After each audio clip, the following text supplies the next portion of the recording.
Let the magic rise. You're listening to Revolution Radio, freedomslips.com, 100% listener-supported radio, and now we return you to your host.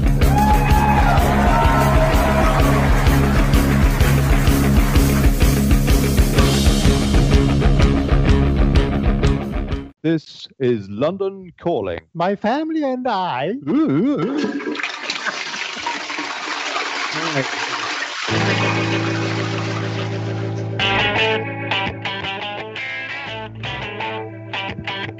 Good evening, people.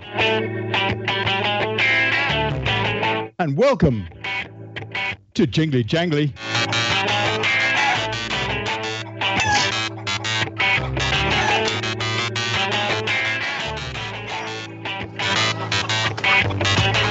Yes, fake news and imaginary views for the Post-Truth Society.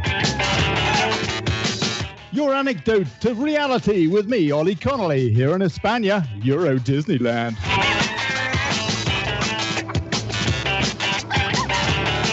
Big cheers to the feral hippie, Mona Radley, just now, and all the Rev Radio crew. I happen to know we've had some gremlins in the system this last week or so. Big cheers to the crew for keeping it together and keeping us on air. And today's show. Oh, blimey. Oh, I'm depressed already. Culture clash. The Manchester bombing. A 22-year-old deluded fool leaving 20 plus dead, including kids and a cop, is just the latest atrocity to highlight awkward questions that the media mostly deflects. Pretty much, what part of integration is failing? Why? And what must we do to stop this terror? So I just brought everybody down there, didn't I? Yeah. We've got a couple of Manchester's finest folks. The Ramadan Foundation's Mohammed Shafiq is going to be joining us in a little bit. And UKIP candidate for Rochdale, Christopher Baxter, here on the show tonight, both. Oh, and old Piers, yeah. Piers Garnham, he's lurking about too. Hey, Piers, yo! Oh. Yeah, hi, how you doing? I'm here, you can't hear me, can't you? Yeah, I can hear you, yeah. Hey, have we got Christopher? Yes, I'm here. Hey, okay. We have to do these roll calls at the top of the show because Skype's a bit, a little bit awkward. Let's start last. Good man. We're going to keep you like we got to do a bit of laughing. Piers, this has been. Oh, mate. Well, I'm in Valencia in Spain. I'm all over the news. But what is the kind of the feeling in the UK? Actually the best place in the UK, Rochdale. Hold on. This is Christopher. Okay, all right. Okay, blimey. All right, we might as well throw it straight open. Look, let me introduce you a bit more though, Christopher. Am I not right in thinking you're the vice chair of your constituency association for UKIP? Is that correct? And so you're pretty much in charge, but you've correct. Actually decided that you're going to run yourself. So you've basically chosen yourself for Rochdale. Yes. I actually had options. I went for the assessment, and I could have either stood in Sheffield, Huddersfield, or Rochdale. I felt that Rochdale was probably better off with me than without me. I suspect that Rochdale's going to come up in the conversation tonight as well for all the wrong reasons. We were some of us watching that documentary Three Girls this last week.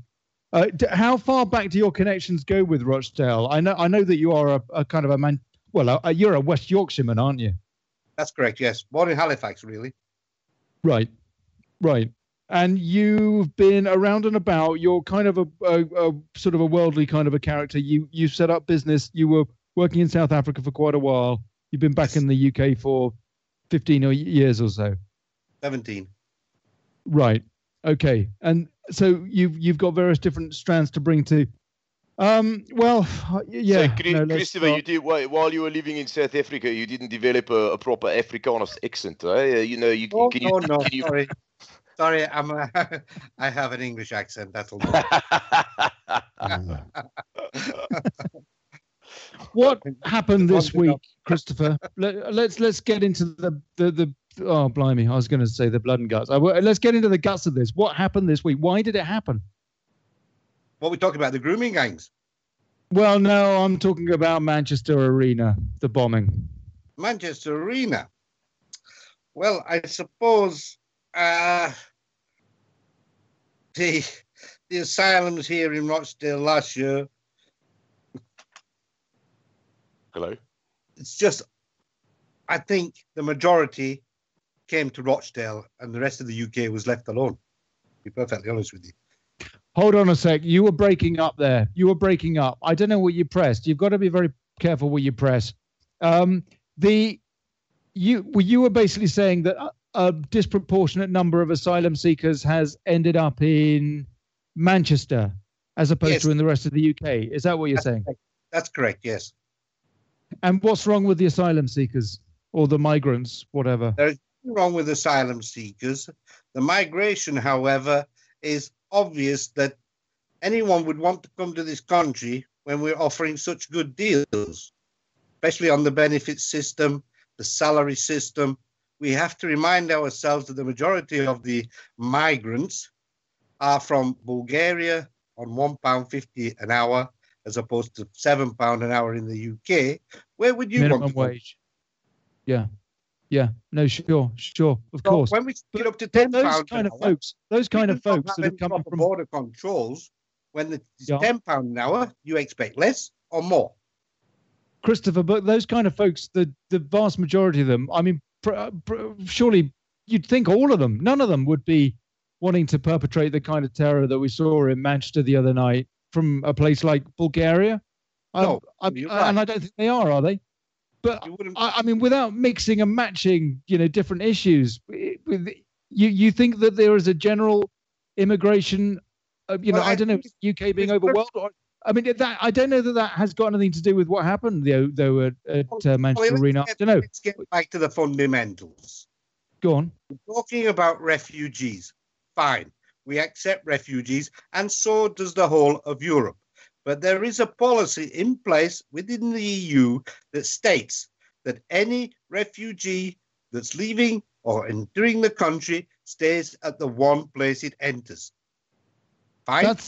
This is an asylum thing. This is an asylum accord that is recognized throughout the EU nation states, whereby if you land in, over the border from a hostile regime into a friendly country, you claim asylum there, and that's where you kind of hang out. It's actually very unfair on the border countries, though.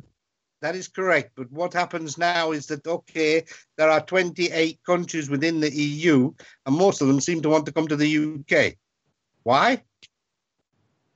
Well, I guess it is benefits. I don't know. But, I mean, also, there's a lot of them wanting to go to Germany as well. Again, there are jobs there. They want to go to Budapest. They will not want to go to Romania. I am a migrant, by the way. Let me just say, Christopher, I'm a migrant. I guess I'm a very lucky, kind of a posh migrant, frankly, because I migrated for reasons of marriage, not war, to Spain. That's fine. But nonetheless, I do understand kind of some of the issues, and I think about these a lot, about the kind of issues, the kind of rights that maybe migrants shouldn't have and stuff like that.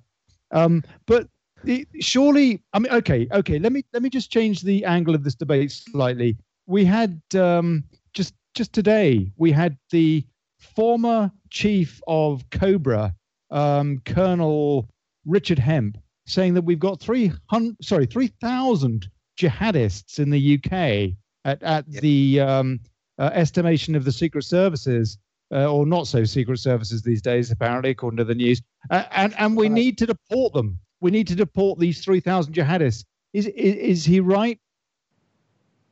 Well, I would suggest that the government, should it know whom these jihadists are, or even the extreme terrorists, they seem to know these from 2 or 3 years ago, should have them under question and deport them if necessary, yes. Difficult, however, though, because we're still members of the European Central Court, and Theresa May is basically... I'm just going to say that. Yeah. However, half of the... Or not half, sorry, I cannot put a number to them, but the majority or a large amount of them are actually born in the UK. So how can you actually get them to leave to where?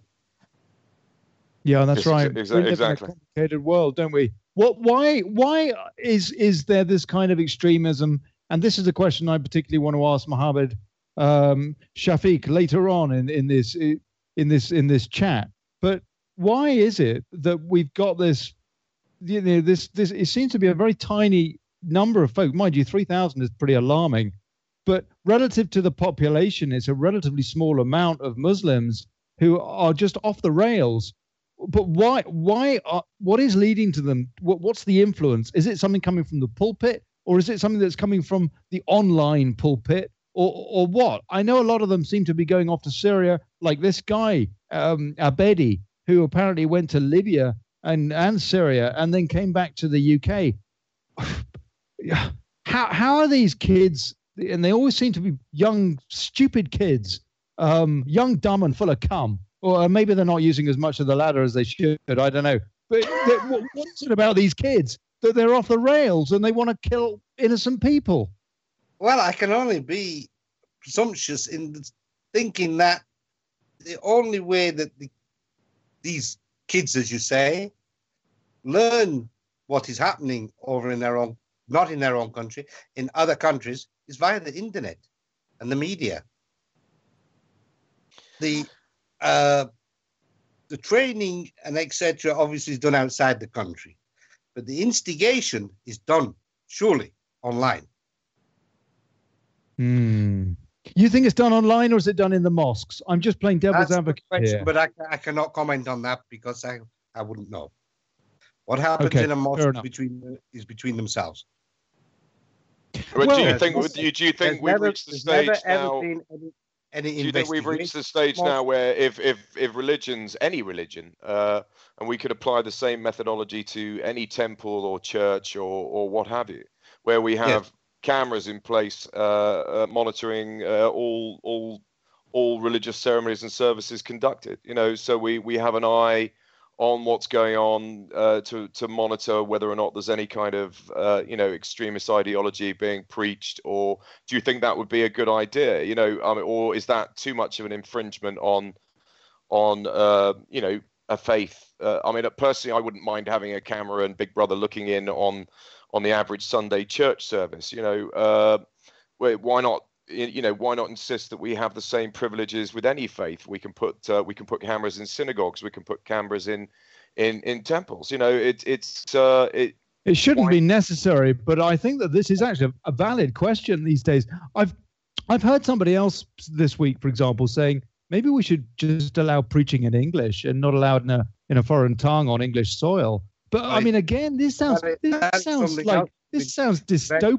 Is whether we speak in half a dozen languages or do we speak English in England? Well, I'm sure the Welsh would want to speak Welsh, in Britain. But England is UK is not UK is UK. England is England, and I believe that we should be speaking English, like anyone else would want to speak English. Yeah, sure, we can conduct commerce in English, but you're never going to stop people doing their bar mitzvahs or bat mitzvahs, bat mitzvahs in English. They don't. They do it in Hebrew. And it kind of would detract. It from the wouldn't whole sound very romantic in English. It wouldn't. No, and I've got no objection to people preaching their religions in whatever tongue they want. But if we are going to monitor, if we are end up going to reach a situation where we're going to end up having to monitor all institutions of religion where we think radicalist dogma is being preached, then we'll obviously have to have people that can speak the native tongues doing the monitoring. And there are plenty of people in GCHQ and MI5 and that can do that. If they think it's going to add benefit.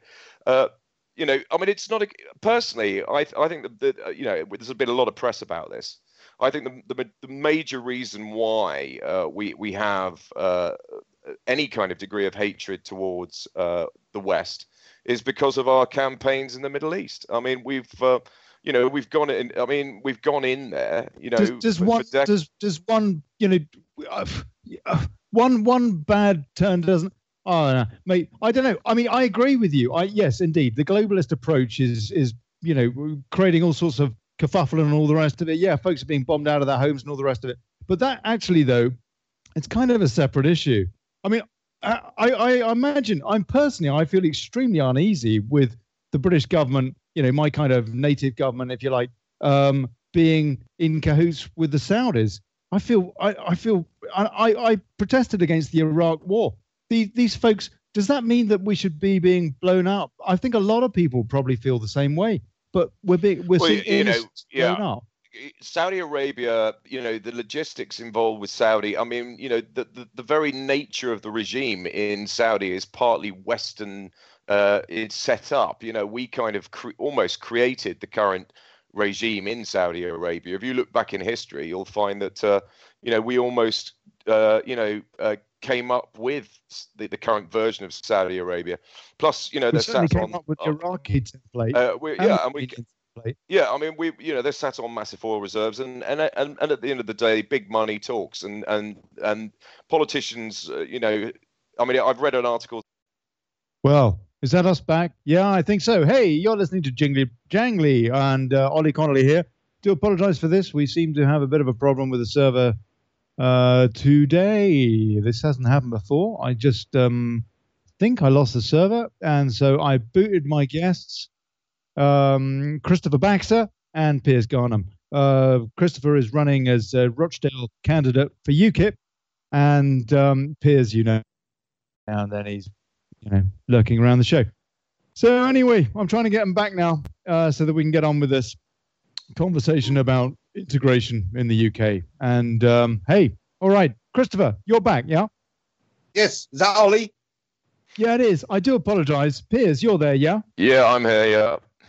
Hey guys, look, I'm really sorry. Yeah, this hasn't happened before, but we have actually been affected, us at Revolution Radio, from the big hack that went on just recently. That bad code that went around and affected the NHS. I wonder how many people.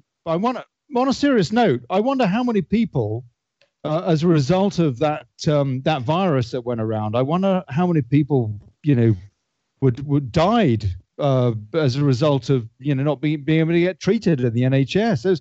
That's a pretty big issue, Christopher, as an aside, no? It certainly is. Now, okay, you never ever ask a question that can give you either a yes or a no answer. That's my fault. Yeah, okay, right. So we'll go back to what we were talking about. Because we have got this big problem with I don't know, there seems to be a big trust issue. We seem not to be able to debate it without being called, I don't know, either xenophobic or a libtard. There's rarely anything in the middle. And we can't seem to get any kind of cohesion and therefore to work out where to go from here. But why is that, Christopher? I mean, is that a conspiracy? Is it this divide conquer kind of stuff? Is it a deep state that we need to break, that is kind of trying to confuse us all and to divide us all silly? Well, I suppose a lot of people believe in that theory. I personally think, and so does the demographic analysis, which characterizes Rochdale as being inundated with asylum seekers. It's a fact that it's well known that claims due to the Tories that Tory councillors are not taking their fair share. In a way, and true. I heard what's her name on CNN, Amanpour, earlier saying that there was 15% Muslim population in Manchester. What sort of a population? That's a CNN figure, yeah. Very fake, very fake. What is the population, would you say, of Manchester that is a kind of migrant-based? New migrants, really, I suppose, or first, second generation as well. Conversely. Well, we're talking about 30% coming to Rochdale alone. But what portion of the population of Rochdale does that actually make up? About 18%. Because one thing that I did want to touch on tonight, more than touch on, was, are we in danger of seeing integration actually being replaced with, or actually just never really being there, and actually what we end up with is ghettoization? And I'm thinking about what I'm seeing, particularly in places like Paris. Actually, I think the French are not as good as integration as the Brits. But what would you say about that? We are getting it in Rochdale. Or it's a segregational type of existence, where communities between different communities. There are plenty of different communities, even within the Pakistani section. Yeah. And they don't like the Bangladeshis, for instance. Sorry, carry on, Christopher. They do not like the Bangladeshis, for instance, because they believe they are just the sweeper-uppers of the Pakistani world. So there's kind of like a caste system within different, or a class system within different cultures, you're saying? In South Africa for 26 years. Now, there are 47 different tribes in South Africa. None of them get on. Not one of them. And we're becoming the same faction situation in this country, whereby the whites stay on one side, the Pakistanis, the Bangladeshians, the Indians, we're all separating. There's no cohesion. Can we not at least coexist? Can we not at least peacefully coexist? No. So what's the solution? Because they're not going to, we can't kick them out. A lot of them are born and bred here. I mean, we have to. The intentions of kicking them out, what needs to be done is, and I'll tell you, is that the law in this country, which means there is only one law. Yes? Yes. Am I right? Yeah, that's right. We're going to be talking about Sharia law in a bit as well. In fact, it sounds as though we're about to right now. No, we'll leave it till later. But okay. It's a worry I have, by the way, but carry on. I mean, I'm a bit vague about the rights of people to practice Sharia law in the UK. Can somebody enlighten me? I mean, I'm not sure.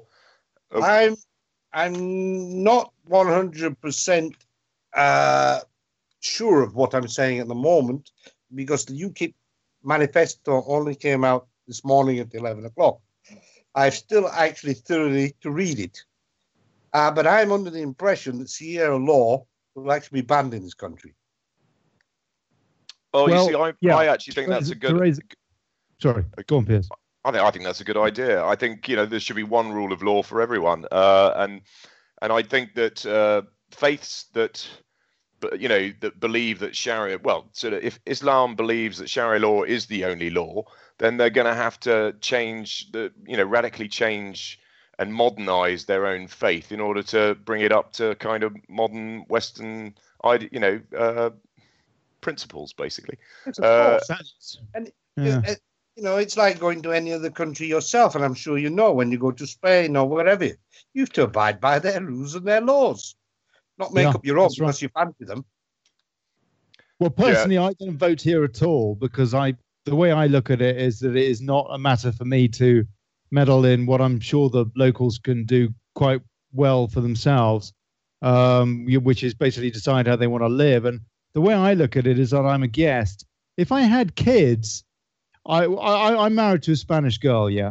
If I had kids, I'd feel differently for them, and I'd feel that they would deserve some rights, having been born into the place.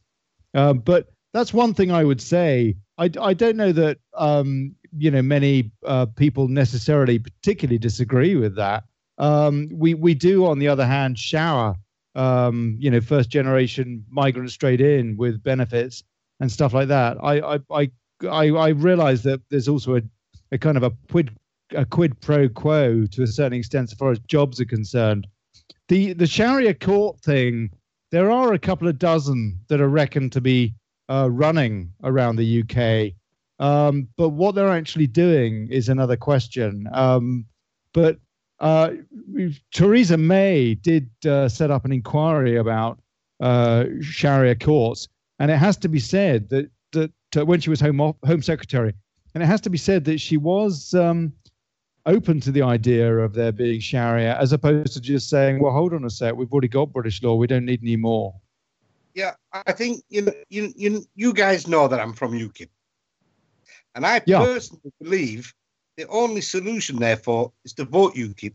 Because only when we vote UKIP will we move beyond condemnation of hollow words by Theresa May and the supporters, and move towards accountability that demonstrates commitment of rules of law.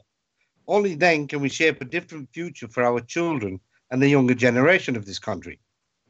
Do you agree?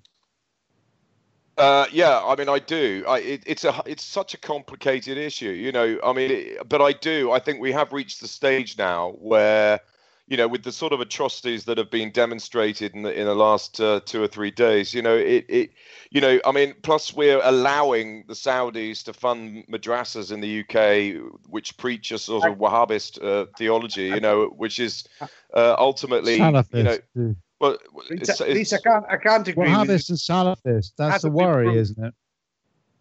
I mean, that ideology has no place, I think, in the UK. I mean, Islam's supposed to be a peaceful and loving faith. It does, though, Piers. It does. If it's true, there are 3,000 jihadists sat in the UK, you know, maybe drumming up more dissent off the back of themselves. Well, apparently, Salafist, Wahhabist type doctrines, they do have a place in the UK now. Well, yes, they clearly they do, but I think you know, we shouldn't be, you know, but because we've got this really perverse relationship with Saudi Arabia, where we basically let them get away with anything, you know, because of the amount of money involved with oil. Well, addicted to oil and arms sales. I mean, we make billions upon billions of pounds a year selling arms to the Saudis, you know. So they can kill the Yemens. Well, yeah, I mean, you know, so we are, you know. You could argue we deserve everything we get. It's karma. Can I just interrupt you, gentlemen, there, guys? Because it's okay to say there are 3,000 jihadist terrorists in this country, but is that a small minority compared to the grooming that's happening, especially within Rochdale?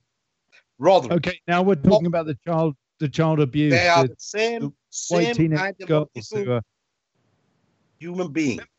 Let me just explain this briefly for our American audience, because what happened in Rochdale, and there was an amazing BBC documentary. If you can grab that via, you know, behind a VPN or something, check it out. 3 girls, which was really pretty balanced for the BBC. I have to say, they actually were, you know, they managed to hold their political correctness and, you know, throw it in the bin throughout that production.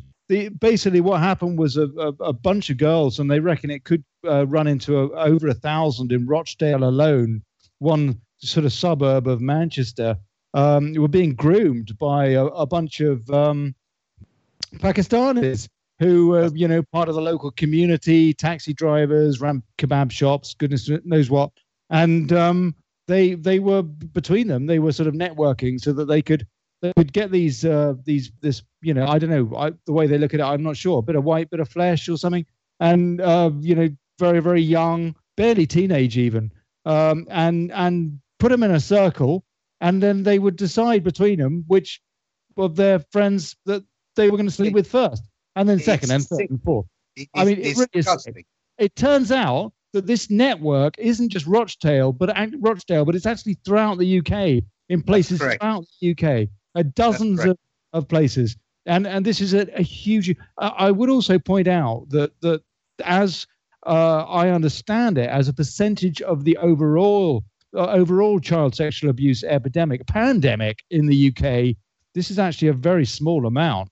And all sectors of English society have got to, you know, cast a damn good close look in a mirror. And well, yeah, I mean, this is very important to mention the fact that that's the background. Sorry, I mean, Theresa May basically set up the child sex abuse inquiry and has basically, you know, when she was Home Secretary, and has done everything in her power to scupper it. You know, with 3 different chairs and an army of government employed lawyers, you know, working basically to scupper anybody who comes forward with testimony about any VIP or person of importance who may have been involved in such scandals. I mean, you know, the evidence against previous prime ministers is overwhelming, really, but it's all being buried, and it does seem to me that is the reason it's being buried, Christopher? I certainly do. It's totally cowardice and has gone on far too long, and it needs stopping. Is it being buried because of political correctness, or because high people in government know that a load of their mates are pedos too? There's 114 cases related to Westminster. Yeah. Right, that's just the tip of the iceberg, I'd say. I personally believe that, as I've said before on this show, that as sick as this sounds, that the best way of controlling people in positions of authority is to have something on them. So you either, if you know somebody has predilections, has sick predilections, then you can place opportunity in front of them, then film and document what they get up to, and then blackmail them. So if you've got a powerful politician in Parliament who may be making some very big decisions, say for example Ted Heath taking us into the EEC, and if he has a predilection for little boys, then you can place opportunity for him to be able to fulfill that predilection, and then film and document it, and then you've got him. You've basically got him. You asked me earlier, why did I want to stand in Rochdale? And let me explain.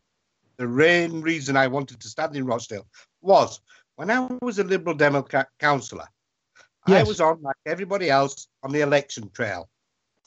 I knocked on this gentleman's door, and I got such a shock when he effed and blinded me and shouted at me about Cyril Smith, this, that, and the other. Really? And really? Obviously, still playing on his mind.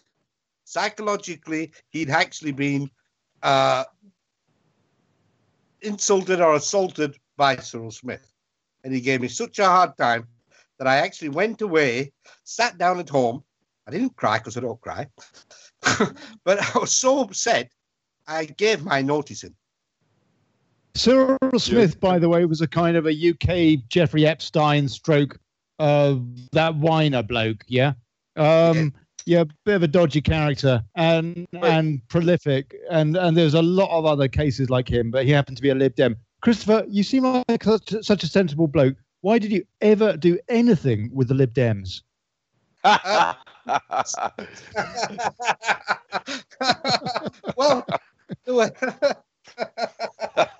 Well, I can't say I was forced into it, but I was asked. There was a seat going, and I had nothing to do in politics until that day. Someone asked me, would I like to join? And I said, yes, I'll join. But I'm a reasonable. Lib Dems came out. They came out last week, and they decided that they're going to make a campaign promise, a manifesto promise that if you do vote for them, it's all right because you can also legally get totally stoned, so it won't matter. Yes, you can. And that is terrible. That is terrible. The other matter was, okay, I wouldn't say over religious, but I am a religious person. I was brought up a Christian, even though my father was like you guys, refugee from Budapest, Hungary. He settled in the UK, married my mother, who was English, sorry. And we were brought up as Christians, not Catholics. My mother insisted on it, and we were brought up as Christians. So, what, to fit in with the local, you mean? Excuse me? To fit in with the locals more? No. In Tomodon, we have the Church of England. We have the St. Patrick's School, which is a Catholic school. We have Holy Trinity. We have most schools going. But I went to a Church of England school where my mother said that I was a Christian. I went to church every morning, said my prayers, even though I don't do it anymore. I'm not that religious. However, the Liberal Democrats came out with this policy and pushed it on the Tories, who then agreed upon it, whereby the LGBT society could get married in a church. And I totally oppose that. I have no objections to getting married down the street, in the registration office, wherever. But in a church, sorry, no way. Right. Therefore, well, I think the current leader of the Liberal Democrats would quietly agree with you on that front. Sounds like it. I mean, Tim Farron is a very, is a Christian man and is struggling with the whole idea of same-sex marriage in a religious scenario. Personally, I'm not bothered, but it's sort of. I'll tell you what, I am. I object to getting married to basically, So it's another control construct, you could argue. I mean, we only have to get married because we save money in tax or whatever. It's another way of herding the sheep. If you love someone and you love some, you get married. You tend to get married because of some control construct like the government or a religion. And so I feel sorry for gay folks wanting to get married. I think that they were better off. But no, I know obviously it has to be equal rights. I don't know. I mean, religion doesn't allow for equal rights, does it? Is this? Do you think, Christopher, coming back to the integration thing? The whole gay thing and liberal sex is a big issue we'll come on to as well. But is there a lack of respect towards the more illiberal, more, if you like, laissez-faire values of the more traditional Western type folks culture from the Muslim import into Europe? Do you think that is a cause of friction for within the Muslim community, basically not being able to respect the rest of us? And I'll give you an example. That bloke, one of the guys that was put in jail for, I think, 19 years for the Rochdale child grooming, he stood up in court and said, "Don't blame me. Look at yourselves. It's your immorality that allows people like me to do what we've been doing." I mean, is there a lack of respect from? Is that something else, or is that a red herring? Am I reading too much into things? It could be just the rules and laws of the country. If they aren't set out and stipulated, how do these people from overseas that come in as either migrants or asylum seekers know what it's all about? They just carry on their life as though they were at home. And child marriage is, where the girls are very young is common. I mean, it's common in many parts of the Middle East. Well, it's not strictly legal in the UK, but it's not legal at all, is it? No, it's not.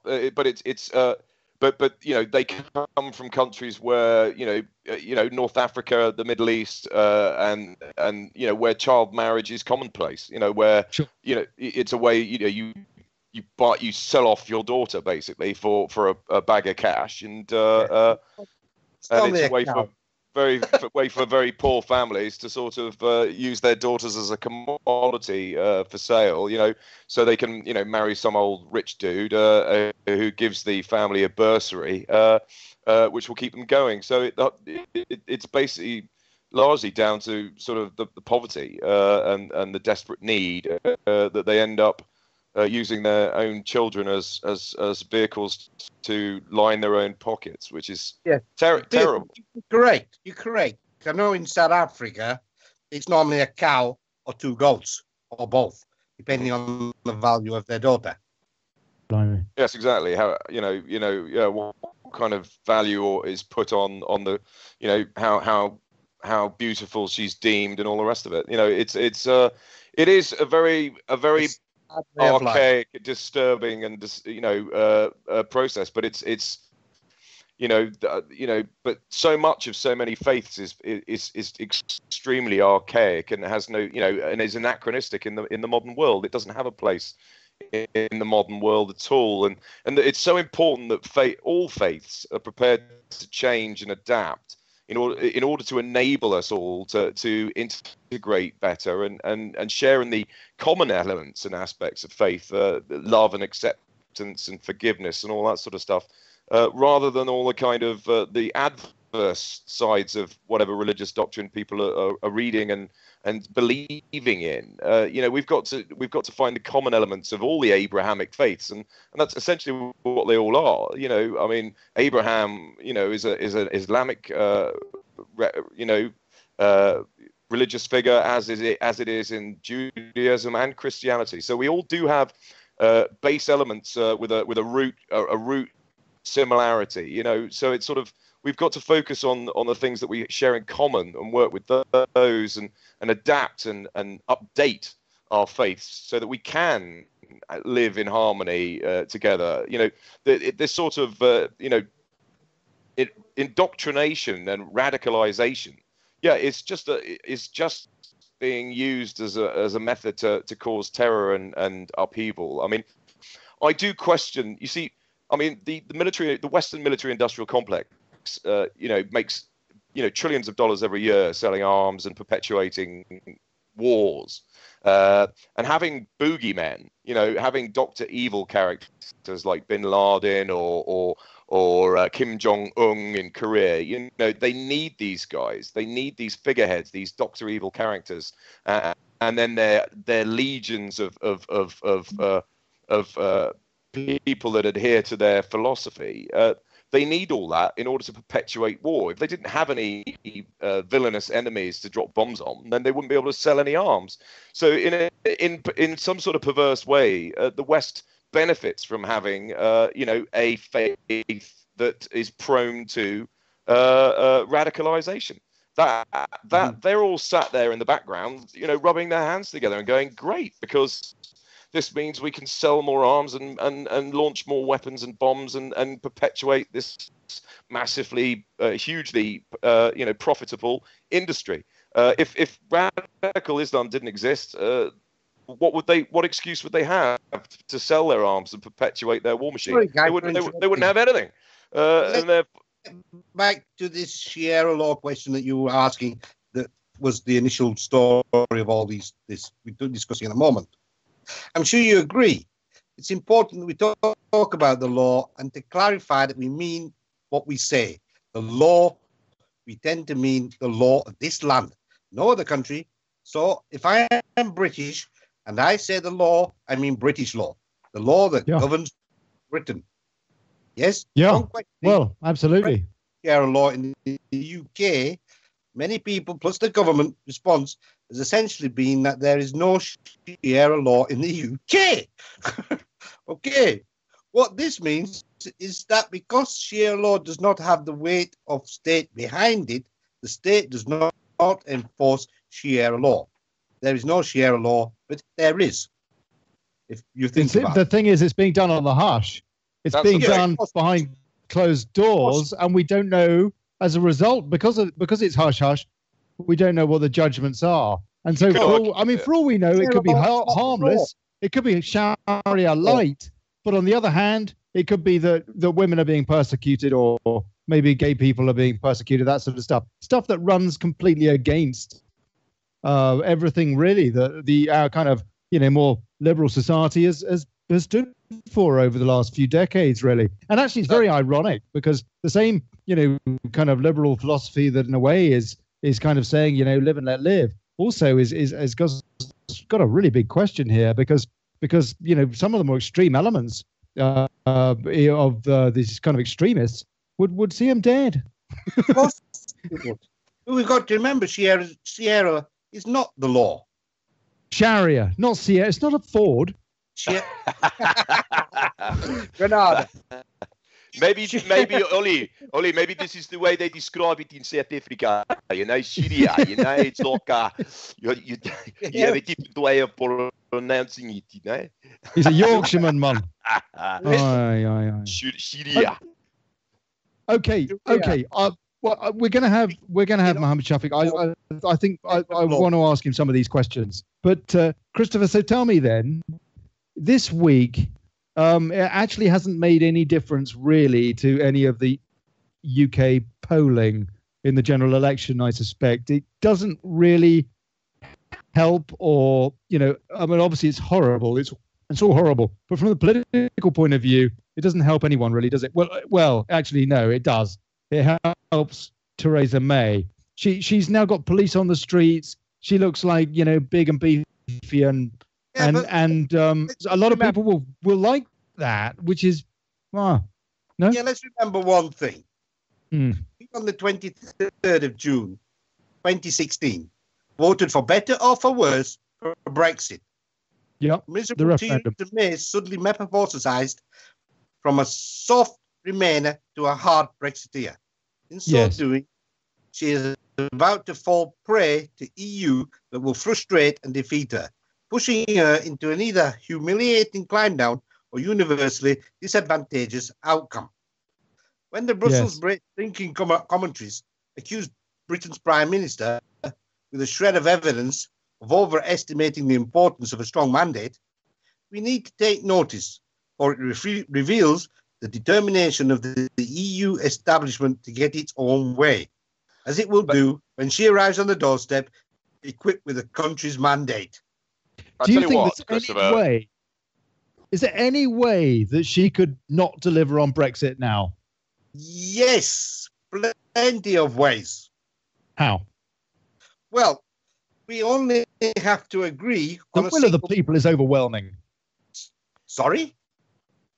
The will of the people for Brexit is overwhelming. There was a YouGov poll just 10 days ago, and it said that only about 28% now, or 22%, are still remain. All the rest are either Brexit or, okay, we'll go with it anyway because that's what the country said. Only about 20%, 22% still remain. It still will do the best for the country, not for the people, for the country. Which means that if the country requires a single market, which entails that we must have freedom of movement, which the people will not accept, then we may have no Brexit. Well, I think we'll go for hard Brexit. They need us a hell of a lot more than we need them. There is no hard Brexit or soft Brexit. There's Brexit or not. Well, no, there is. We can walk away from the bullying by the EU, and we can establish economic Brexit. Olly, business relations with different countries. Olly, may I just explain to you? Most of my working life, I have managed companies that have imported or exported, mainly to South Africa. Even in 1986, when the UK put sanctions on South Africa. Yeah, I used to have to fly to Germany, make a contract with a gentleman over there. He would then send it to Germany, send it to South Africa because of the sanctions. We've all done it. Nowadays, there are only 3 companies in the world that manufacture airbags. Tell me, what's this EU single market rubbish? South Africa is one of the companies that manufacture airbags. They make millions, and I'll tell you why. Because my brother runs a factory, so I know it. He sends them to Poland to be sewn up. They are sent back to South Africa to be bagged. They are then sent back to Germany to be put in Mercedes-Benz, Volkswagens, BMWs, whatever motor car you like. No tariffs, no duties, nothing. Tell me, where's the single market? No, we're not talking peanuts here. We're talking a cronyistic arrangement within Europe where big millionaires and billionaires and corporations basically pat each other on the backs and say, yes, we'll do business with each other and we'll cut everybody else out of the loop and we'll keep ourselves perpetually rich. Exactly. That's why I voted to leave. It was actually less to do with Schengen, less to do with freedom of movement. I think we do have to address the issue of migration on the scale that we're seeing. But the primary reason why I voted for Brexit was because of the corruption at the sort of political banker level, where they're doing deals with each other to benefit themselves and nobody else. There's the UK. Oh, Piers, you're such a conspiracy theorist. I'm not a conspiracy theorist at all. It's absolutely true. But you see, they need us more. Germany needs us more than we need them. They've got 40% of their car export market is the UK. Are you suggesting that young Cloud Juncker or whatever his name? Were you suggesting that he was fiddling the books when he was doing Luxembourg? Are you suggesting that those lovely slushy deals he did for Starbucks and Co. was somehow the EU is basically I'd like to make another point. In 1982, South Africa put on 130% duty on any imported motor car. You tell me what the Mercedes-Benz, Volkswagen, BMW, Toyota, every other Tom, Dick and car manufacturer do? They put a plant in, now employing hundreds of thousands of people, because it's cheaper to make it in South Africa than it is to import it at 130% duty. Yeah, I'll bet. Yeah, well, that's what Trump's on about, isn't it? Not thinking about. Yeah. This is why all this rhetoric, this bullying from Europe is just that. It's just rhetoric. It's just bullying. They're scared out of their minds. If they lose us, well, it's a busted flush. They're going to go down the pan. If Macron had lost the election and Marine Le Pen had got it in France, the EU project would be finished. But I mean, it's still finished anyway. It's a defunct project. It's not going to work. It's living on borrowed time. I mean, all the banks are guilty of criminality on a scale that people have no comprehension of. I mean, you've got no idea how much has been covered up in derivatives, and I mean, only now the Italian courts are prosecuting Deutsche Bank for covering up the insolvency of Banco Monte dei Paschi, the oldest bank in the world. Yeah, oldest bank in the world. Basically, the Deutsche Bank basically created derivatives, which is basically repackaging, chronic debt and making it look like something shiny and new. And they are now being prosecuted in the Italian courts because the Italian courts have a different law system where, because of all the mafia problems that they had in Italy over the years, they made it impossible for undue political influence. Piers, we got a bumper, mate. You'll have to hold it. You have to hold on to it. Hold on to it, mate. Yeah, you're listening to Jingly Jangly, Revolution Radio. Yeah, we'll be back in a couple of minutes, and there you go.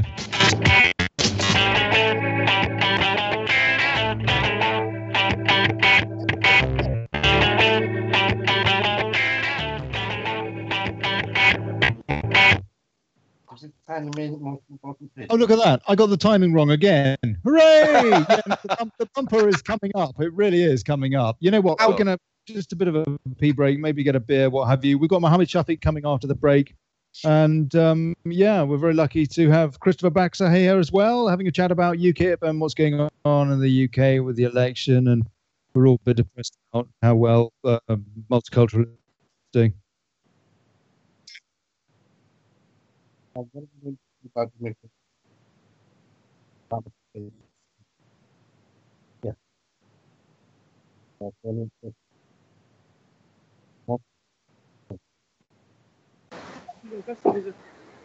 इन्होंने radio TV सुनूंगा totally forgot.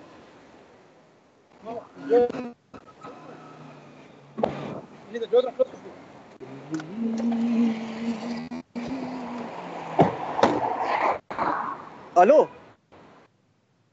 You to me. Jeep interview. Hooray! Okay, that's enough of that. Yep, Jingly Jangly here, back. Olly Connolly, Revolution Radio. It's been a bit of a roller coaster. So we have got we've got Christopher Baxter, the membership secretary and vice chair for UKIP Calder Valley, who's been discussing his bid to be UKIP's candidate for Rochdale in the upcoming general election, and talking to us a bit about integration. And I'm very glad also to welcome now on the show Mohammed Shafiq, who is another Mancunian. Well, I mean, he is Manchester born and bred, and chief executive and a founding member of the Ramadan Foundation, UK Muslim youth organisation, off cited in the news this week. He's married, has daughters. I guess he surrendered to that. He's a second-generation British Muslim, born in 1979. His folks migrated from Pakistan, and he grew up in Rochdale. Rochdale keeps coming into the news. And I will, again, mention the BBC's amazing docudrama, Three Girls, that some of us saw culminated this week. And my God, I tell you, if that doesn't make you want to cry, I don't know what will. Mohammed has himself helped to expose the Rochdale story, the grooming of vulnerable white girls, by what we have subsequently discovered to be a national network of Asian men. And I would add again, by the way, that this cultural network constitutes but a mere fraction of Britain's overall child abuse pandemic. My guest did help to expose that and ask some very uncomfortable questions to his own British Pakistani community in Rochdale. And Mohammed, look, kindest regards to Manchester, to all your folks there, of course. I think that goes without saying. Today we heard from the UK's former Cobra chief, Colonel Richard Hemp, saying we've got 3,000 jihadists in the UK and we need to deport them. Is he right? Is that the essence of the problem, or is that just, shallow? Mohammed, do we have Mohammed Shafiq? Do we have anybody? Hey, Yeah, you got me Christopher here. Piers, Yeah, you there? I wanted to ask Mohammed how they, because Ramadan basically changes dates. It moves through the year in every consecutive year. Now we're having Ramadan in May, which is obviously a time of year when light, they're supposed to fast. Hold on, Piers. Hold that thought. Mohammed, I'm sorry, we seem to have got cut off. Hi, hello, We seem good to have evening. got cut off. Okay, very well. I know you've had a mad week. I know you've been doing a lot of press inquiries. Few TV interviews lined up as well. So apologies, I can't stay with you for the full program. No, I know. I've got some quick fire questions for you. I've explained your background. I've given commiserations. I mean, obviously, it just goes without saying. But I wanted to get into the guts of the theme for this show tonight, which is basically about how is integration working or not. And I wanted to ask your opinion.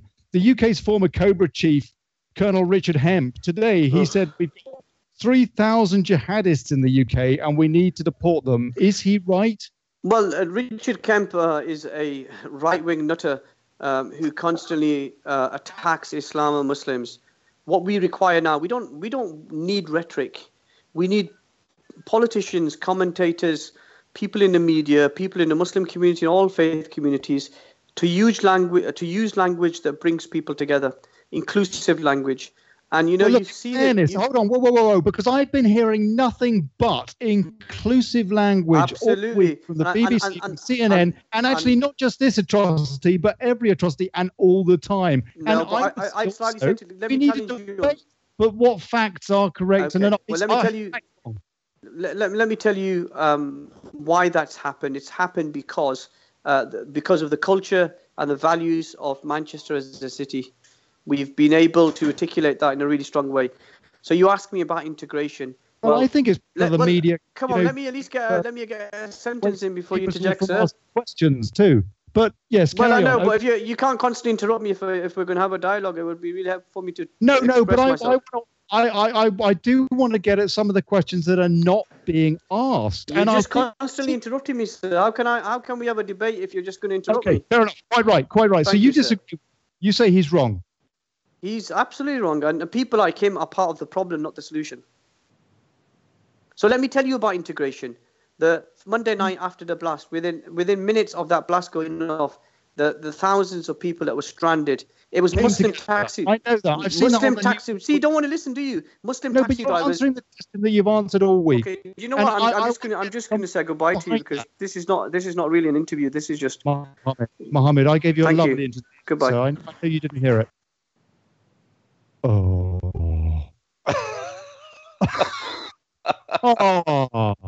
What were you going to ask him, Ollie? Come on.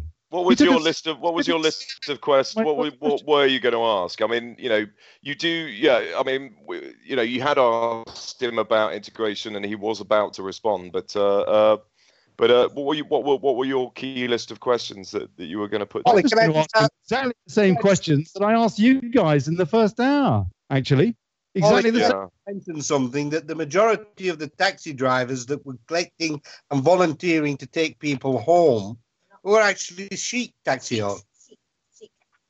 Hold on, I'm going to try him again. And apologise because I mean that's just silly.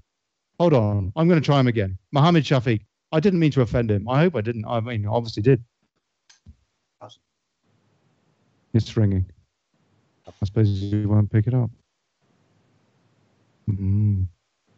Wow, this is talk radio on the edge of your seat.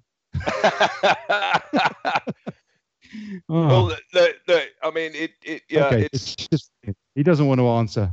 You know what? I got to be honest. Hello.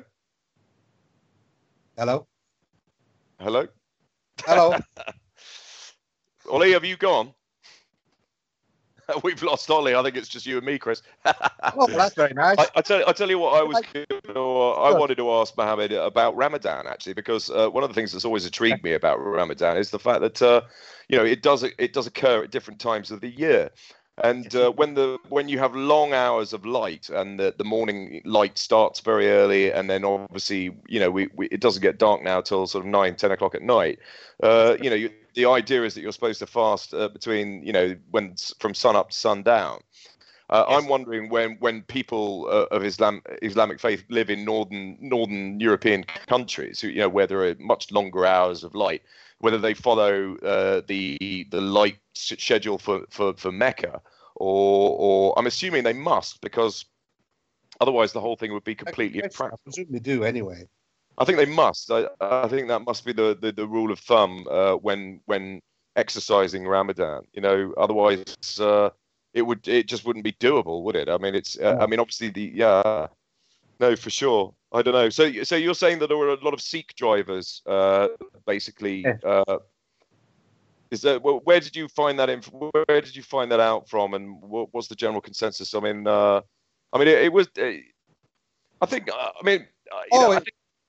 on. Well, that was obvious from the media's photographs of the drivers themselves.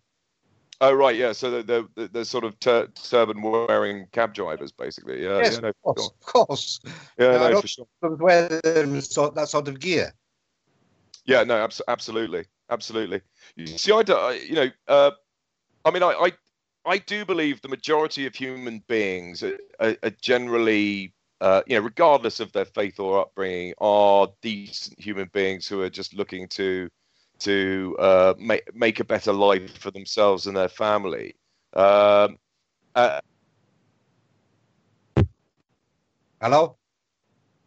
Hello, Olly. Hello? Oh, what a pain, guys. I do apologize. I don't know what happened there. We seem to have lost the server again. What can you do? What can you do? These things happen. I'm going to try my guests, Piers and Christopher, and we will have another go and see if we can. Yeah. Oh dear. Okay. Oh. Show back up and running. Hello. We've got Piers there. Yeah. Hi. Good evening, gentlemen. I don't know why we've had problems with the servers. Obviously, Christopher, tell me, because this means a lot to me. Was I rude to my other guest? I think you weren't rude to him. You were just sort of not giving him a chance to sort of find his feet with the conversation. I mean, I think typically you should ask sort of non-direct questions to start with. Only had 10 minutes. I know. Yeah. You're right. You're right. What I said was what I meant. We're being told what we have to think, what we have to say, how we have to mourn, how we have to join a vigil, and all the rest of it. We're not being allowed to debate. And if we argue about it, we're racist. Ridiculous. The degree of political correctness in the UK has become a huge hindrance and ball and chain. We should be able to speak freely about everything and anything, regardless of how difficult it is to discuss. With that, if we can't have open discourse, then we're never going to get anywhere with anything. I mean, you can't label certain subjects taboo. You can't do that. I'm afraid it's just, everything has to be on the table. That is the nature of diplomacy. You're going to find a diplomatic solution in order to solve a problem. Then you have to discuss everything, no matter how hard it is to discuss. No matter how difficult or painful it is, you have to discuss it. That is what diplomacy is. And if you're not prepared to talk about anything and everything, then there is no diplomacy, and therefore the situation and the status quo remains the same. It's a shame. It's a shame that this is the liberal way of life, isn't it? Yeah. I don't know, all. It's just one of those things, mate. I mean, I do know, and I'll tell you what it is. It is this political correct disease. I mean, which is actually something that the Nazis were very good at. Goebbels worked on that. I mean, this is something that is a brilliant way of controlling people. And I've seen it this week across the media. The BBC don't know what to say now because they know they've been found out in their lies. It's like this whole fake news thing. I've got to say, I don't agree with Trump on everything, and I don't trust him, and I don't trust many politicians come to that. Obviously, you, Christopher, are an exception whilst you're on the show. But it's very hard to know who to believe, what to believe, and all the rest of it. But the press does a stout job at keeping us off the scent, at keeping us, having any real understanding of what's going on. Instead of which we're all, talking about, Kim Kardashian's bum or some bloody silly stuff. And when something like this comes along, they don't know what to say. And so what do? They just wheel out the usual old platitudes. Oh, we're all so sorry. Oh, we had another vigil. I'm pleased that you did, but you know what? We've got to stop this happening. This year, so far, we've had one terror attack, attempted terror attack, one every 9 days in Europe. One every 9 days. We need to debate this. I think the powers that be. I'm far more conspiratorial than the pair of you two, but I personally think we bomb the hell out of the Middle East indiscriminately. A lot of people are leaving the Middle East, seeking refuge in the West from war and terror. I actually think Merkel loves that. She wants Europe to be flooded with people from fundamentally different backgrounds and faiths and cultures in order to dilute the nationalist identity of the native population, which makes ultimately the idea of homogenizing Europe as a whole and creating a European superstate that much easier. So on the one hand, they can make billions of dollars selling arms and bombing the hell out of the Middle East and using ISIS as this kind of boogeyman and the reason why they're in there, causing havoc. But this has naturally caused this migration of people seeking refuge, and we are morally and ethically obliged to help these people because they are seeking sanctuary. But at the same time, it also plays into the model of diluting nationalist spirit, because the more and more influx there is from radically different faiths and cultures, the more people become confused about their own identity and nationalist identity. Am I Italian or what are we? And then you kind of create a melting pot of different cultures, faiths, and people with different ideologies, all mixed together in one giant melting pot, which makes it from a psychological point of view that much easier for you to then sort of turn Europe into a united European, the United States of Europe, which is ultimately what the globalists have always had in mind anyway. And that's also something I object to. There's a massive degree of duplicity at work here. People don't realize how badly they're being played. On the one hand, yes, it is moral and ethical thing to do to give people safe harbor when they're coming from war zones. But at the same time, it also plays into the globalist recipe of homogenizing Europe into a global superstate. That's what they want. And then you can lasso the United States of America to the United States of Europe and create massive trade deals that the corporations can all take advantage of. And you're one step closer to creating a unified new world order, one world government thing. But do you guys think it's the Cloud and Hove Kaligi plan? The genocide of people of Europe? Huh. Oh, deep question. Now we go in depth here. Now we need to debate this. I guess that question wouldn't have gone down very well. What is it? What is it? I'm not quite sure what it is. Can you explain? The Coudenhove plan, the genocide of the peoples of Europe.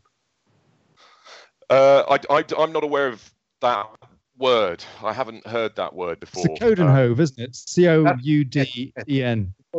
Yeah. COUD. Yeah.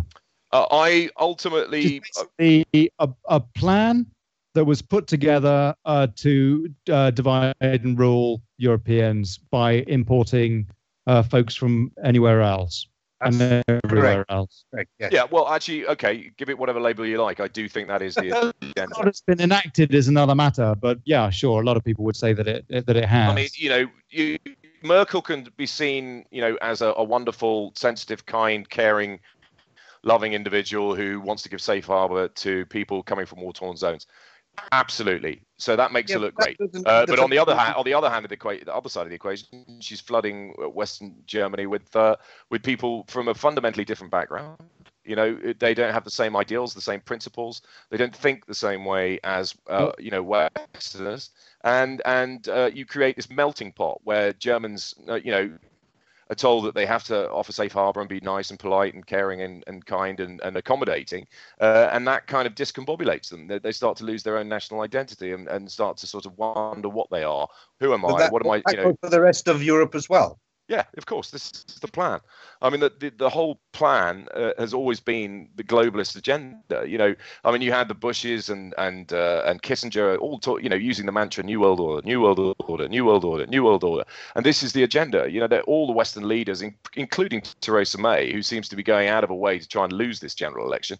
You know, they're all globalist, you know, ideologues, and they believe that the only way humanity is going to survive as a whole, you know, moving forward with the constant intervention of technology and you know, the less jobs have just been taken constantly. You know, I mean, we've got a burgeoning population and you know, science producing ever increasing amounts of technology that are usurping people's ability to do work. You know, I mean, where are we going to end up with all of this? You know, the only way, you know, they believe that the only the plan, Ollie, is for the future will be mixed race. The race and classes of today will gradually disappear. Yes, due to that's right. Space, time, and prejudice. I think that's a rather sad idea, and I agree. Yeah, I mean, sure, that's kind of inevitable. If it was to happen in an organic way, I'd say fine. But if it's happening in a way that is demographically forced, you know, demographic engineering is what we're seeing. Then that troubles me greatly. I wouldn't say inadvertently forced, but it's going behind our backs, and no one is seeing the facts.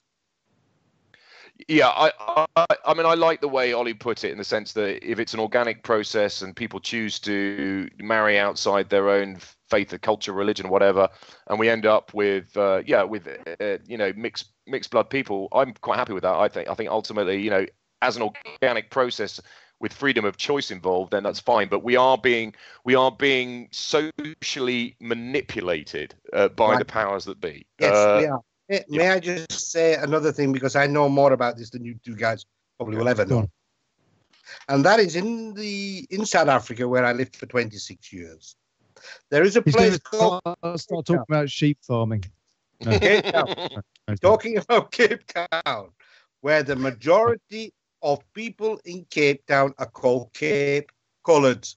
Not Africans, not blacks, not whites, not yellow, not green, but Cape Coloreds, because the Buccaneers in 1820 came from from Holland, Belgium, from Europe, went over there, and we have now this mixed race in South Africa called Cape Coloreds.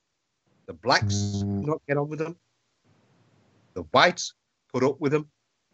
The Indians do not get on with them. Now, are we going to have a society in this country based on the difference, whether you are black, brown, white, yellow, or green? I don't think so. It cannot happen here.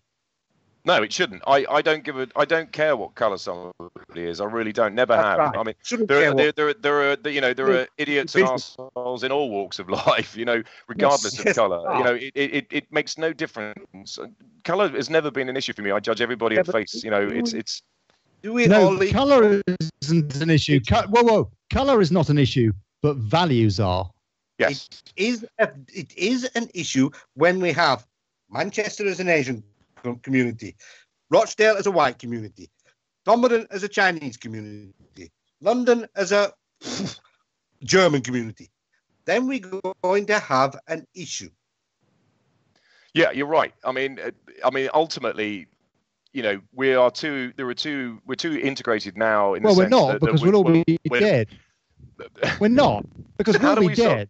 And this new generation millennia or hopscotch, whatever they're calling themselves these days, generations, they're happy. They reckon they're happy, unless of course we suggest that people actually change their mind as they get older and become more conservative. Can I just make an observation? They might have a problem. when Christopher starts to talk about South Africa, he does adopt a much more Afrikaans kind of accent. You know, you're a very interesting breed of individual, Christopher, because you have a Rochdale accent, but you also have twinges of Afrikaans, that are laced in your voice when you start to talk about somewhere where you lived for like 7 years, you know? For a couple of years, too. Hey, Christopher, sorry, you went where? I lived in Budapest for a few years, too. Budapest, right. Blimey, what a mix. Now, do you notice the accent for that as well? No.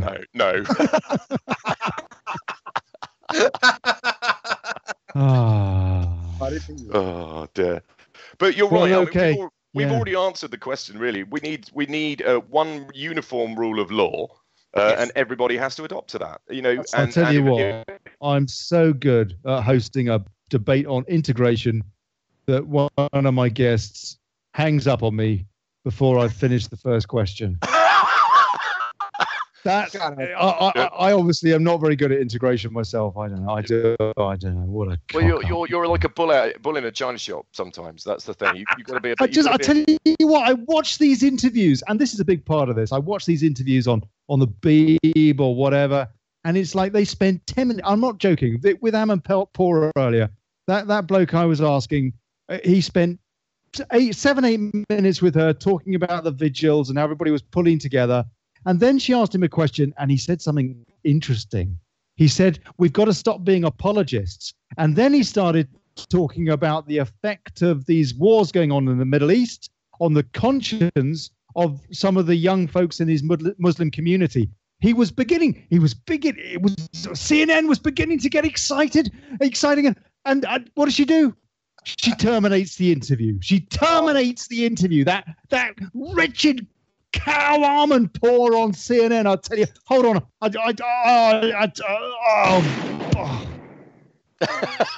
What on earth was that? I think Ollie's just CNN. I mean, oh no, not again. It always gets stuck. Oh dear. Excuse me. Yeah. No, it's yeah. My soundboard isn't working.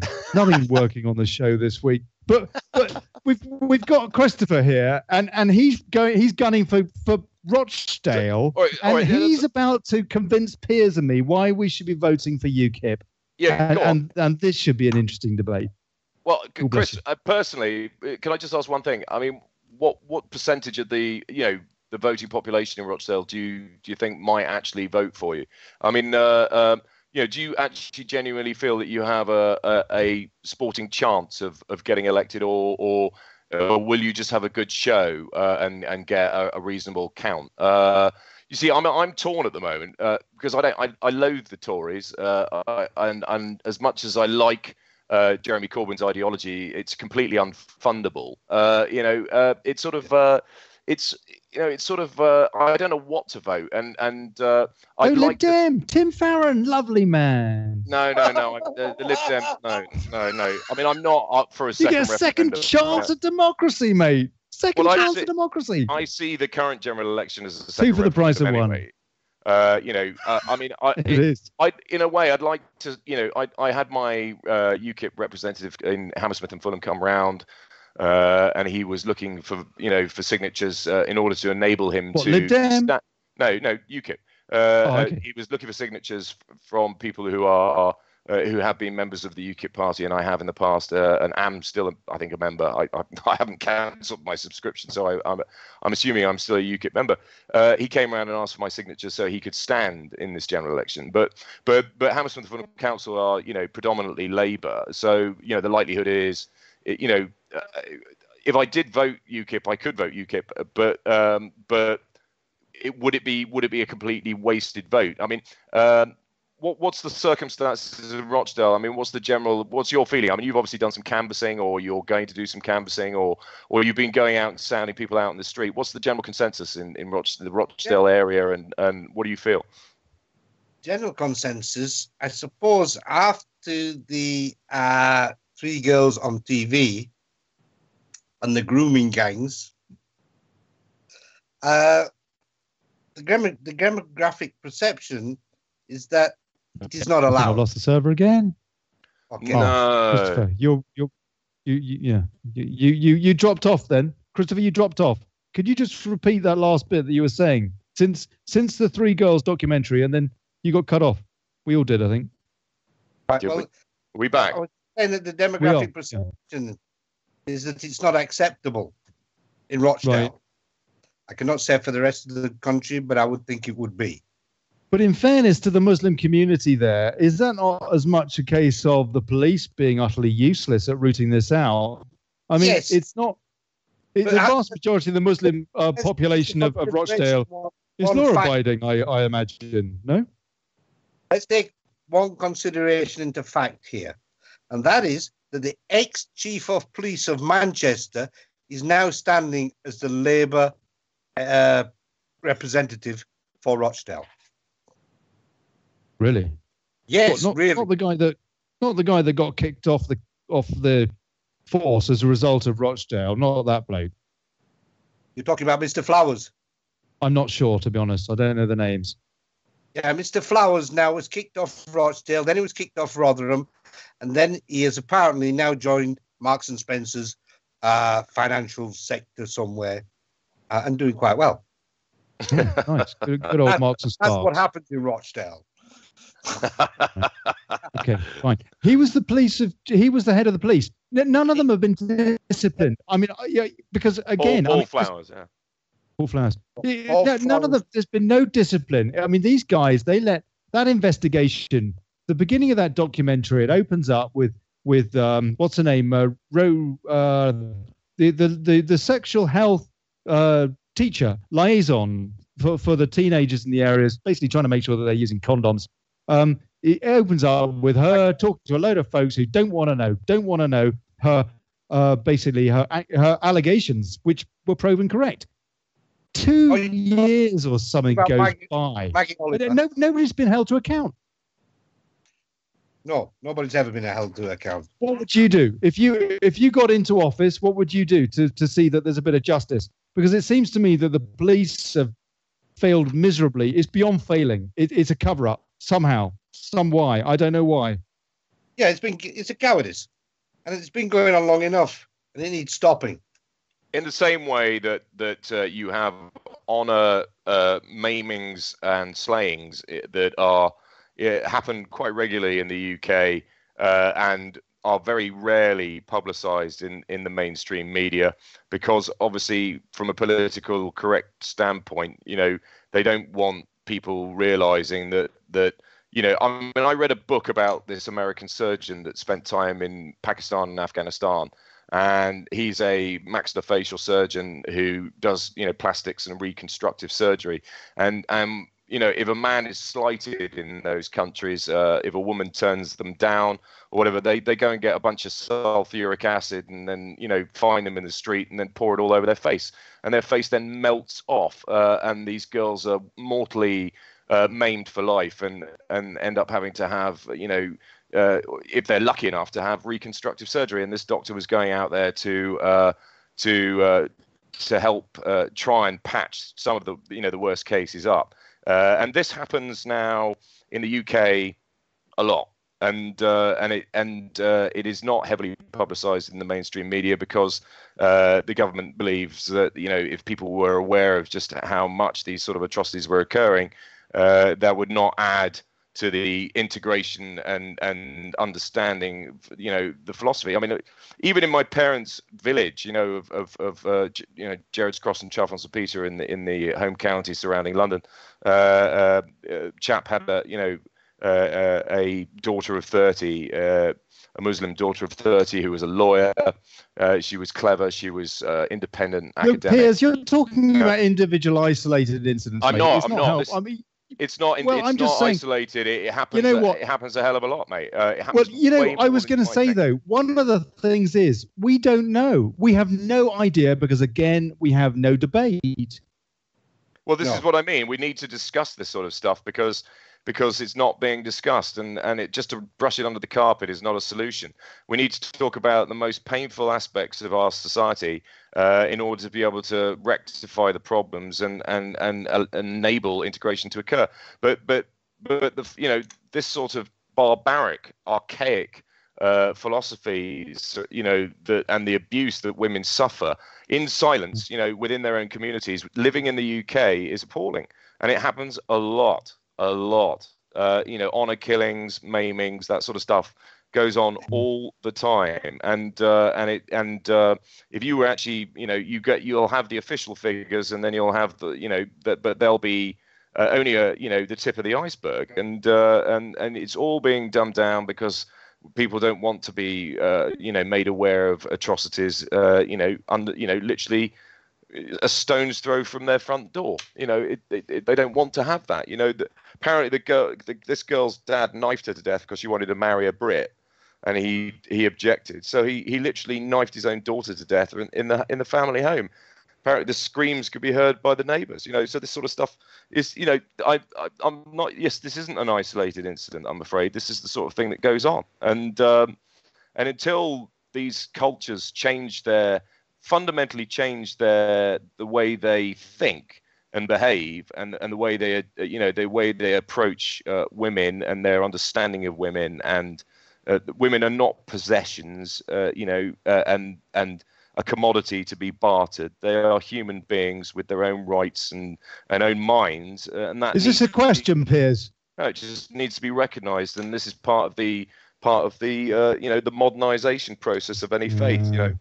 Ollie, I'm not disagreeing. Can we just come back to this comment that I actually made earlier? Go on. About the Labour candidate for I was going to ask you about your manifesto, but carry on. Yep. His name was Tony Lloyd. He was the police commissioner in the 2012 investigations, and he got dismissed. Yes. Oh, this is the guy that was leading the inquiry. That's correct. Into the Rochdale child abuse scandal. Yes. And he was what? So one guy was kicked off the force or suspended. No, there was no policeman dismissed. This is what we're saying. You're cribbing there, aren't you? You've got somebody helping you with the answers. He's got his missus in the. He's got his missus in the background. I can hear it. Can't have a missus because I'm single. Oh. Hello, I want to leave the immigration thing a little bit, the integration thing. Sorry, because you know what? Having cocked up with my other guest, it's left a bad taste in my mouth, and I want to commiserate by instead having a bit of a chuckle at the UKIP manifesto. And no, Christopher, seriously, please tell me, why should a Brexiteer now vote for UKIP when, the way I look at it, God's honest truth, you've done your job, but Nigel Farage should be given a knighthood for services to democracy, in my opinion, irrespective of what you think about his personal politics. The fact is, he's done more for democracy than any politician in the course of my lifetime, in my opinion, in the UK. However, UKIP has done its thing. It's now kind of gone a bit off the rails. Even Nigel Farage is he's kind of holding it at arm's length. Is it not on hold, on ice, until May doesn't deliver, and then UKIP gets a resurgence and may well have another boost? That is one of the main things I think UKIP will want to get seats in Westminster. However, our manifesto is based on common sense. It's based on what the people of this country want, not some fictitious thing that half a dozen people want and half of other people don't want. It's based on, for instance, people do not like retiring when they're half dead. They would like to retire, if you're a lady, at 60. If you're a man, 63, when you've still been able to walk down the street. Yes? Yeah. Well, I guess. I mean, yeah. We don't. All I want, Chris, is your head of hair, mate. When I reach your age, I'm quite jealous of your dense follicles. It's. I'm not sure we're going to get a pension anyway. 20 years from now, I'm not sure that. I'm not sure that we are. I mean, there's all this debate, going on about the dementia tax, and I'm kind of sat over here thinking, well, if they don't pay for their own care, then their children will do it for them. So what's the difference? Issues on the manifesto today is once we're out of the EU and giving less to other countries in foreign aid, we will attract 35 billion pounds back into the country that we live. Now, yeah, that's right. That's over half the national debt as well. There is. You, I don't know what the problem is with your rig, but you kind of come in and out, as though you're turning your mic on and off mute. So just bear that in mind. I don't know. Maybe you're dancing or something. I don't know. Too old for that. Dancing. Are you asking? No, Skype's funny. It goes on and off. Okay, so what? But that's a good argument, though, Christopher, is it not? To say no, vote Tory this time because that gives her the mandate for a stronger negotiation at the table, and then if she doesn't deliver, then we'll go back to UKIP, and probably, who knows, maybe with Nigel Farage leading it. That may be the case, but if we have no one sat in a seat in Parliament, who's making sure that she does what she says? Realistically speaking, how many seats do you think UKIP might secure in the next general election? I mean, I think we get 3 or 4. I think that would be good. I'd like to see 3 or 4 UKIP MPs in Parliament. I really genuinely would. Me too. I think, to be serious, 3 or 4 is more or less on the line. What are these marginal seats that UKIP could pinch? Marginal seats would be, I presume, down in Kent. Right. Okay. Well, that's South Thanet, for example. Yes. Which Nigel Farage was, allegedly robbed of by the Tories, and that's going nowhere. That story now, but there's a strong case to say that he could have won South Thanet. Yeah. Well, I think a lot of election fraud. The investigation apparently is still underway. Yeah, well, I think the whole fox hunting, re-legalising fox hunting was a smokescreen to cover up for the fact that about 30 Tory MPs were being investigated for Tory election for election fraud. The majority have now been closed and it's been finalised, and they've actually done nothing wrong. However, South Thanet one is still ongoing. How inclusive is UKIP, Christopher, to, for example, the Muslim population? I'm only asking this because my other guest didn't ask it for himself. Well, UKIP, as far as I'm aware, are in agreement totally with inclusiveness of the Muslims or migrants or of any country. It's not segregating any particular type of person. I'm actually asking this mainly for the benefit of the United States because they don't know what the deal is quite so much. They certainly have heard of Nigel Farage. They've seen him introduced by President Trump. Well, candidate Trump as was. But just filling in a few blanks. Some folks. Yeah, that's always been my understanding of UKIP. It's completely incorporating. It doesn't deny anybody.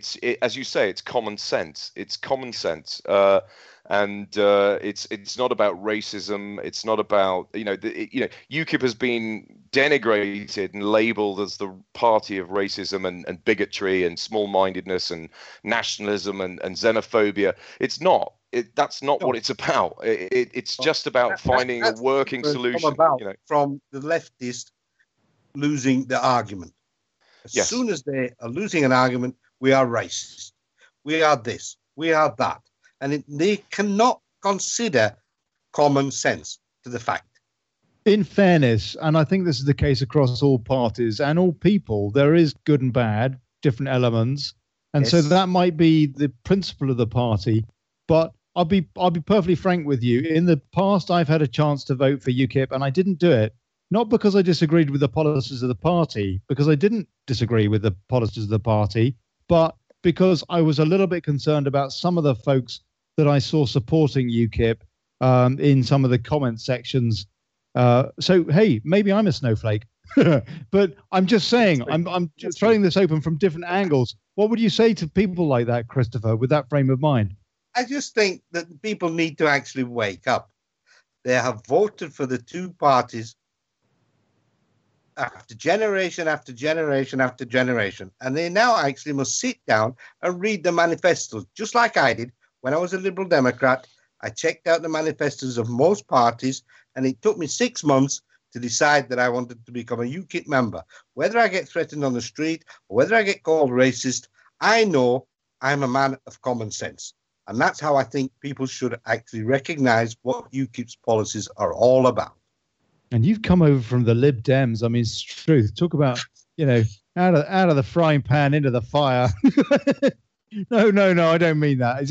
It's completely diverse. I mean, it's just a geometrically, the opposite sort of thing. But I think UKIP have been, Nigel Farage is a phenomenally charismatic individual. He is incredibly eloquent and brilliant speaker. He can destroy his opponents in conversation. UKIP. It's a shame in a way that they lost him as leader, but it's the thing was the Tories were really worried about UKIP, and I do believe there was a degree of manipulation in certain elections that has in order to sort of try and minimise I'd love to see Nigel Farage in the House of Commons. I'd love it. I think that would be absolutely fantastic. Can you imagine? Can you imagine Nigel Farage standing up and waxing lyrical like he does in the European Parliament?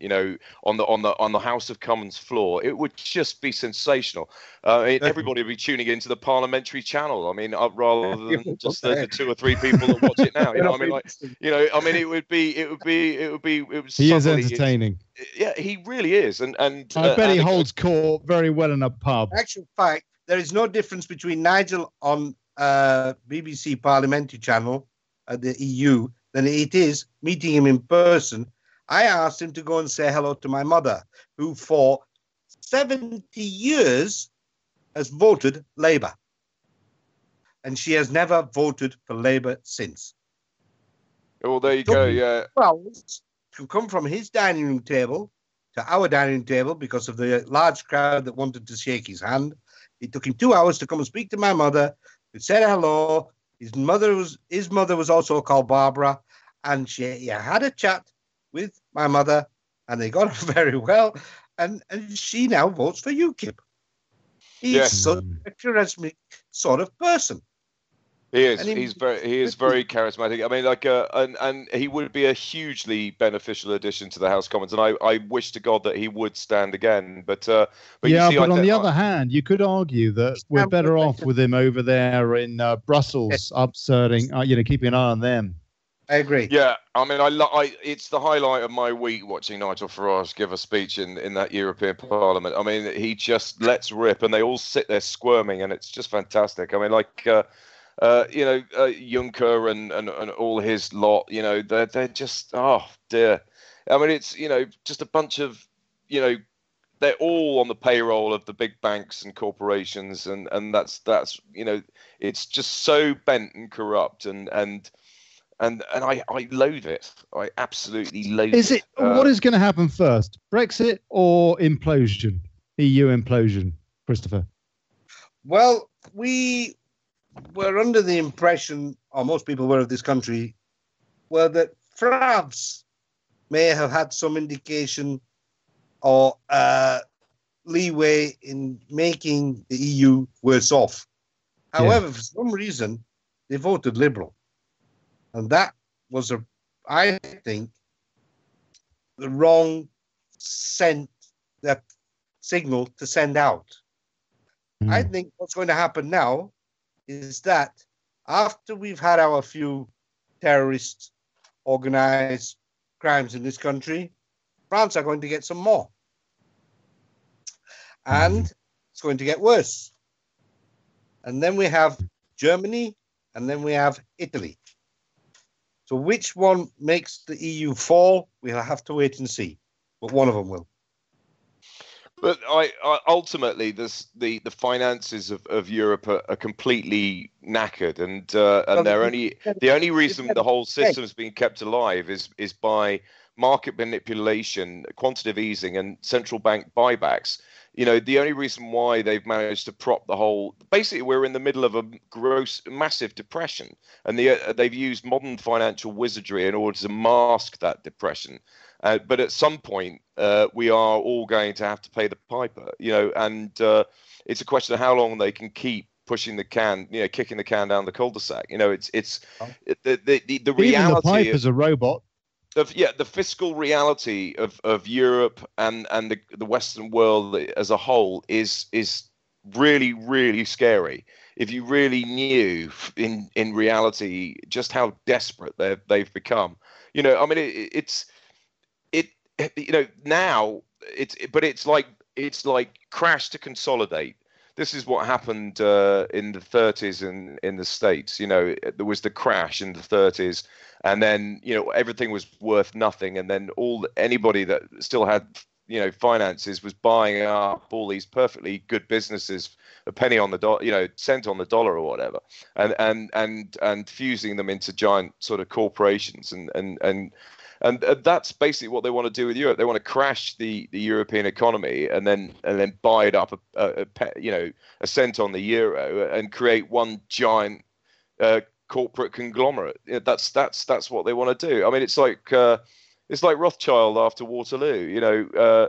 Waterloo. They thought Napoleon was thought Napoleon was going to win, and the stock market in the UK absolutely dive bombed. Everything was crashing. Yeah. And then the likes of Rothschild came along and bought everything up, and then the realization came in that we'd actually won, and so Rothschild ended up cornering the largest percentage of the European stock market and all its assets, because he had the foresight to realize that that it was all going to bounce back.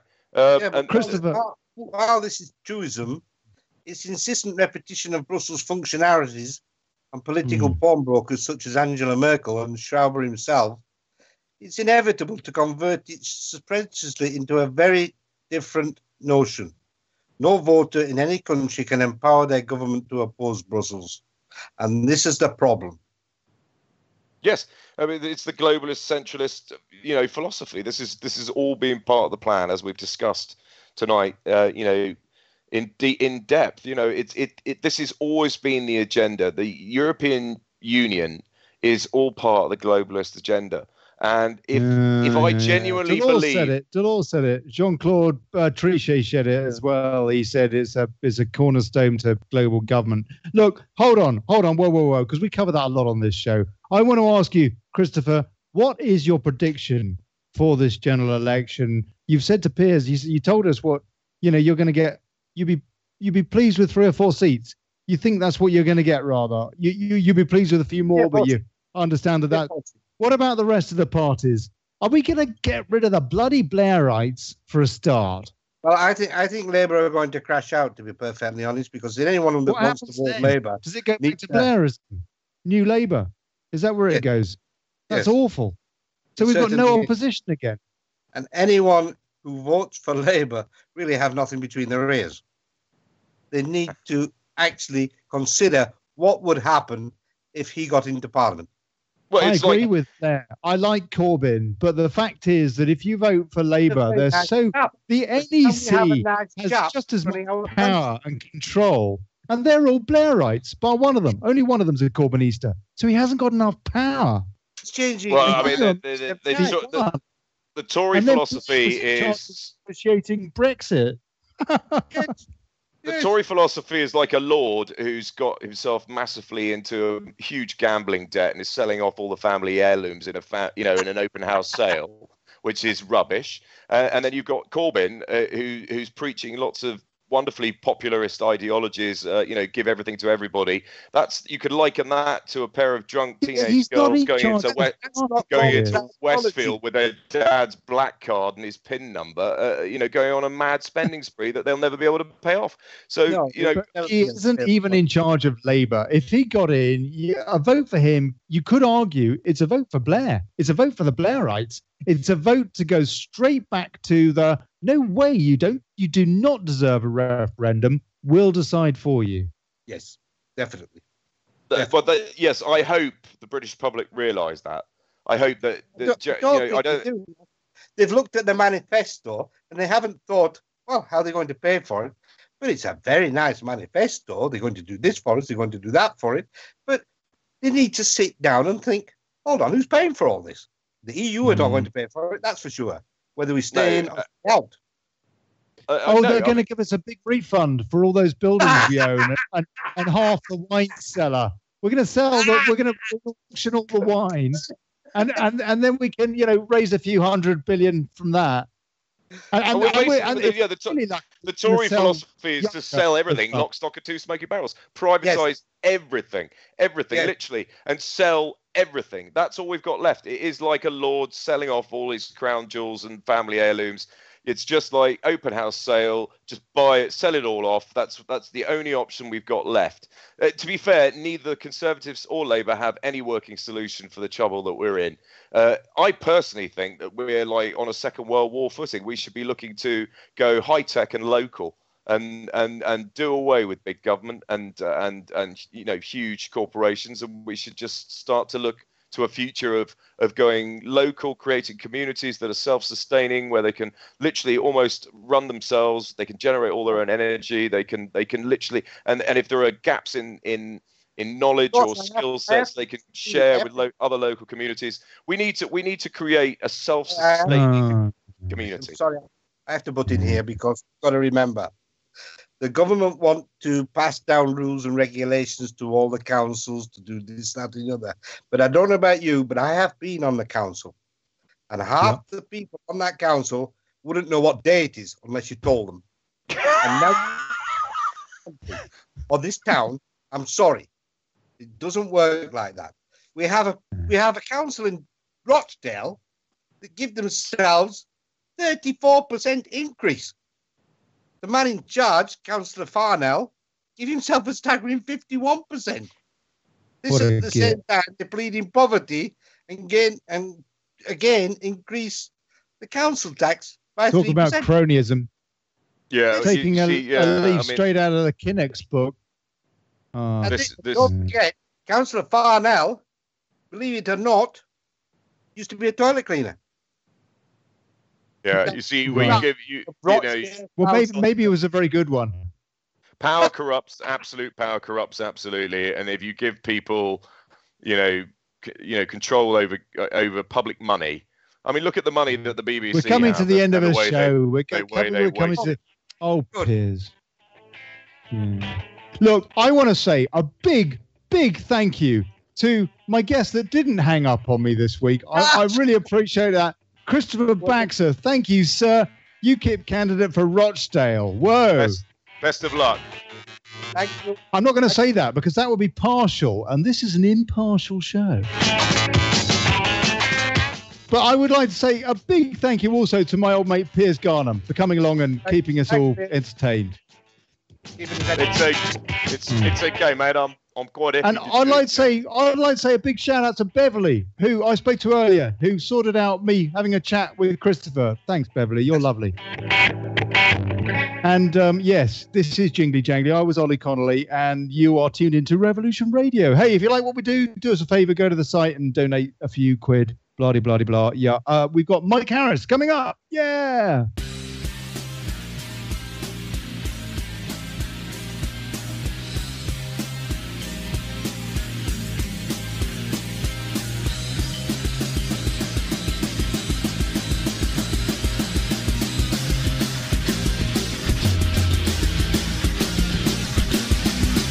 Thank you for listening to Revolution Radio.